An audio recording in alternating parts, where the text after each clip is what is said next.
аввалан саломи худро баён мекунам ва баъд аз он суханам дорам. чунонки гуфтаанд аввал салом баъд калом. паррандаҳо дар хоб чӣ таъбир доранд?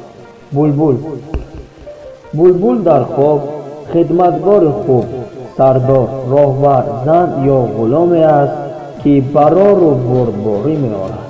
шунидани садои булбул дар хоб башорат аз тавлиди тифле аст, ки дар оянда қории қуръон мегардад. бум дар хоб ба танҳоиву ғаму ғусса, тарс ё дуздӣ бо таҷрибаи ишора мекунад, ки зарараш ба шахси хобдида мерасад. шабпарак дар хоб дидани шабпарак аз он гувоҳӣ медиҳад, ки инсон бо марди ҷоҳилу заиф шинос мегардад ва ин нафар бо сабаби заифӣ даст ба худкушӣ мезанад. ҳамзамон хоб дидани шабпарак зиндагии беҳуда ба сар бурданро нишон медиҳад. ҷавони муҷарраде, ки дар болои сари худ дидани шабпараки парронро мебинад, дили духтари барояш писанро ба даст меорад ва соҳиби писар мешавад. рафту дар хоб шабпаракро кушад, пас бо фарзандаш марг таъдиб мекунад. шурнул дар хоб аз гуфтори беҳуда дарад медиҳад. нафаре, ки дар хоб ба болояш ин парранда меафтад, қурбони дуздон мегардад. шутурмурғ дар хоб нишонаи ношунавоӣ ё ашрофзода будани инсон аст. маънии дигари хоб дидани шутурмурғ вохӯрӣ бо шахси фақиру бенаво аст, ё чунин хоб башорати некиву бурдборӣ аст.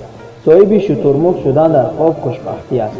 дар хонаи худ шутурмурғро хоб дидан нишонаи умри дароз дидани инсон аст ва шутурмурғ савор шудан шаҳодати издивоҷ бо зани зебову сарватманд аст. гунҷишк дар хоб дидани гунҷишк шаҳодат аз тавлиди тифли ҷинсаш писар аст. гунҷишкро дар хоб хапидан пешравӣ дар кор аст. дидани зоғ дар хоб нафаре, ки дар хоб зоғро мехапад, пули ҳаром ба даст меорад. хӯрдани гӯшти зоғ дар хоб эҳтимоли аз дасти дӯст пул гирифтан аст.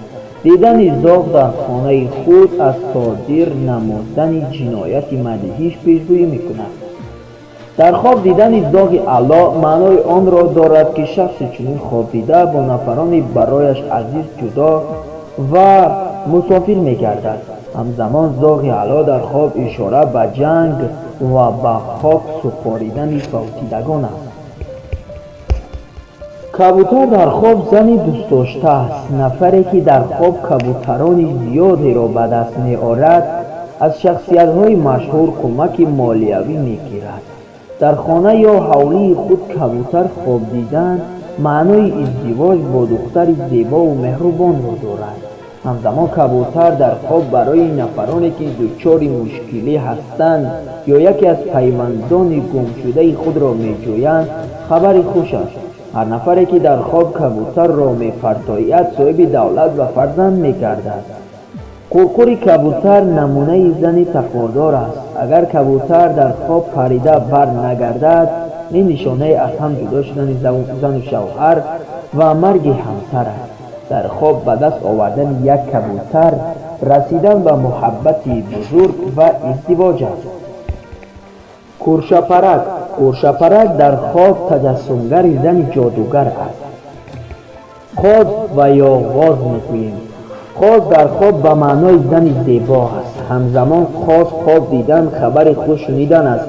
агар нафаре дар хобаш қозҳоро нигоҳубин кунад, бо оилаи номдоре шиносоӣ пайдо мекунад ва зиндагиаш рӯ ба беҳбудӣ меорад. қоз дар хоб овозӣ кунад, тифл ба дунё меояд. лаклак дар хоб дидани лаклак маънои ҷамъ шудани издиҳоми зиёди одамонро дорад. агар лаклакро дар парвоз бубинад, издивоҷи боварор ва сайёҳати бо фароғате шуморо дар пеш аст. ҷамъ омадани анбӯҳи лаклакон гувоҳи он аст, ки бо ҷинояткорону дӯстон дар робита гашта бо зиддашон мубориза мебаред. مرغ کو در خواب نشانه دارایی با راه حلال به دست آورده شده است. مرغابی نفری که مرغابی خواب می‌بیند در زندگی تقوادار و پارسا می‌گردد و از بدیها امین می‌ماند. در خواب با مرغابی گپ زدن نشانه ای از زن نیکی دیدن است. ازار سرخک مرد اگر ازار سرخک را خواب ببیند با زنی ثروتمند و زیبای شناس می‌شود. پرنده در خواب به بزرگی، قدرت و زیبایی اشاره می‌کند. برای شخص سوداگر پرنده درآمد پولی است. در خواب به سر نشستن پرنده معنای به سفر برآمدن را دارد. نفری که از آسمان آمدن پرنده به نزدش نشستن آن را خواب می‌بیند در بیداری خبر خوش می‌شنود. خواب دیدن پرندگان ناشناسی که پرواز یا شنا می‌کنند فرشته‌هایند. باز میگویند که خواب دیدن پرنده در کیف یا گردن معنای دیدن عمل و کردار خود است. رفت و پرنده سیاه باشد عملهای انسان نیز بد است. اگر پرنده سفید باشد عملهای پاک و نیک دارد. پرنده اعلی از عملهای نیک و بد شهادت می‌دهد. پرندگانی که در خواب خیلی بلند پرواز می‌کنند نشانه خوشنودی هستند. سیله پرندگان به عاقلگی و قدرت اشاره می‌کنند. شخصی بیمار پرندگان ناشناس و عجیب را خواب ببیند احتمال او می‌افتد، یعنی می‌میرد. رفت و شخص در سفر پرنده‌های ناشناس را خواب ببیند سفرش بی‌قرار انجام می‌یابد. همه گونه پرنده‌ای که در خواب بال و پر گشاده دارد نشانه نیک است. پرنده‌ای به آسمان پرواز کننده نشانه خسارات، مفلسی یا مرگ است. سنجاب اگر مرد در خواب سنجاب را ببیند با زن دورویه شناس می‌شود. رفت و زن سنجاب را خواب ببیند به دام مردی بد و خودخواه می‌افتد.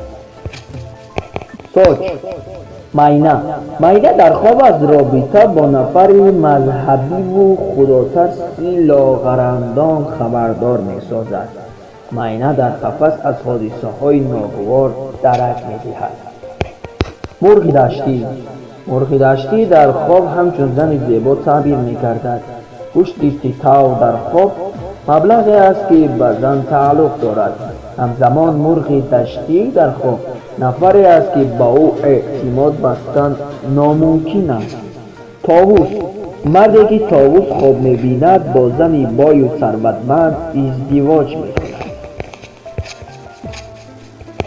پرستو یعنی فراشفروش در خواب شخصی خیلی مهربان و با برکت است که در خدمت الله قرار دارد.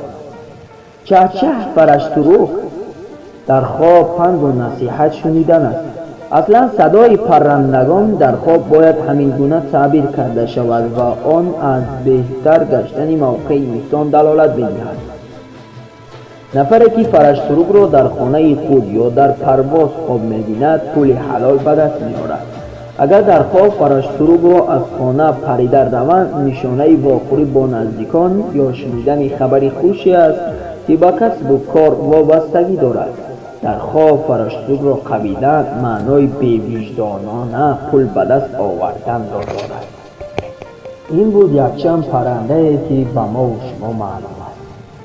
تماشابینان عزیز، اگر شما خواب بینید یگان پرنده و یا حیوان و یا دلخواه خواب را دیدید شما به ما کامنتر کنید. ما وابسته به مزاجتان و شما جواب خواهیم داد.